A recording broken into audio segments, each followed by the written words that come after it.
दोस्तों, स्वागत है आपका आपके अपने YouTube चैनल एमएसपी क्लासेस में। मैं सुशील सर आपके बीच में इतिहास का वो टॉपिक लेकर आया हूं जो अपने आप में एक समझ लीजिए कि जान डाल देता है इतिहास में। आज मैं बात कर रहा हूं अपने इस देश के महत्वपूर्ण टॉपिक यानी कि मौर्य वंश के बारे में। मौर्य वंश जो इतिहास में सबसे ज़्यादा जाना जाता है, जहाँ से आप सभी जान रहे हैं, जुड़े हुए हैं और देख भी रहे हैं कि सम्राट अशोक महान और चंद्रगुप्त मौर्य ऐसे महान शासकों ने भारत पर शासन किया और भारत को बहुत ऊंचाई तक ले गए। आज उन्हीं शासनकाल से जुड़े हुए कुछ प्रश्नों को मैं आपके बीच में रखता हूं, लेकिन उससे जानने से पहले आप हमारे चैनल पर अगर नए हैं तो प्लीज उसे सब्सक्राइब कर लें और लाइक, शेयर और कमेंट करें। आइए बात करते हैं। हमारा पहला क्वेश्चंस बनता है, किसने मेगास्थनीज को चंद्रगुप्त मौर्य के दरबार में भेजा था? यानी कौन सा ऐसा शासक था जिसने मेगास्थनीज को चंद्रगुप्त मौर्य के दरबार में भेजा? उस शासक का नाम था सेल्यूकस निकेटर, उसको बोलते हैं सेल्यूकस निकेटर। दूसरा क्वेश्चन आपका बनता है, मेगास्थनीज द्वारा लिखित पुस्तक का नाम क्या था? यानी मेगास्थनीज ने किस पुस्तक को लिखा था? उस पुस्तक का नाम था इंडिका।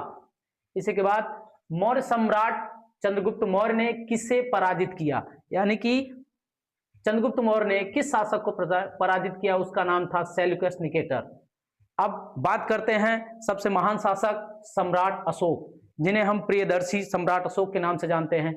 उन्होंने बिंदुसार, यानी वो कौन थे? हमारे बिंदुसार के पुत्र थे। शिशुनाग वंश का शासक कौन था? कालाशोक। चंद्रगुप्त मौर्य की राजधानी कहां थी?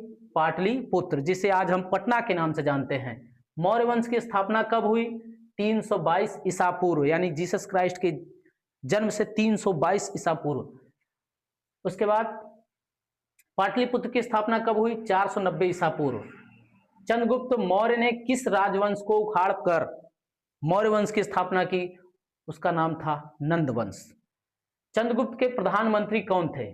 चंद्रगुप्त का मुख्य जो उनका प्रधानमंत्री था उनका नाम था चाणक्य, जिन्हें आप कौटिल्य के नाम से जानते हैं। भारत का नेपोलियन किसे कहा जाता है? भारत का नेपोलियन समुद्रगुप्त को कहा जाता है। सम्राट अशोक का पूरा नाम एवं शासनकाल? सम्राट अशोक का पूरा नाम देवनाप्रिय अशोक, जिन्हें हम प्रियदर्शी के नाम से जानते हैं, और उनका शासनकाल 269 ईसा पूर्व से 232 ईसा पूर्व तक था। मौर्य वंश का अंतिम शासक कौन था? मौर्य वंश का अंतिम शासक था बृहद्रथ। सीरिया के राजा ने यूनानी दार्शनिक भेजने का अनुरोध किसने किया? यानी कि बिंदुसार ने सीरिया के राजा से यूनानी दार्शनिक भेजने का अनुरोध किया।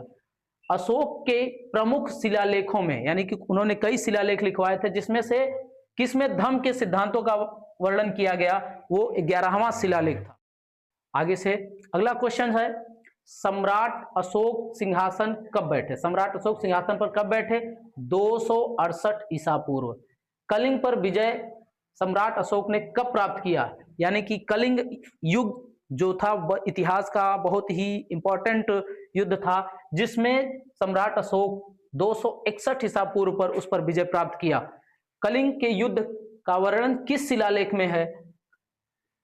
13वें शिलालेख में कलिंग के युद्ध का वर्णन किया गया है। मौर्य वंश के अंतिम शासक की हत्या किसने की?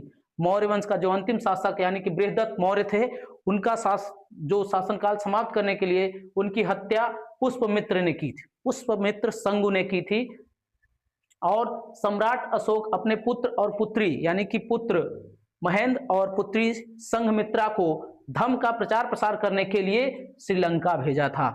इस तरीके से की चर्चा हम नेक्स्ट वीडियो में करेंगे। तब तक के लिए आप सभी हमारा चैनल लाइक, सब्सक्राइब कर लें और कमेंट में जो भी त्रुटि होगी या जो भी आपकी राय होगी उसे जरूर भेजेगा। धन्यवाद।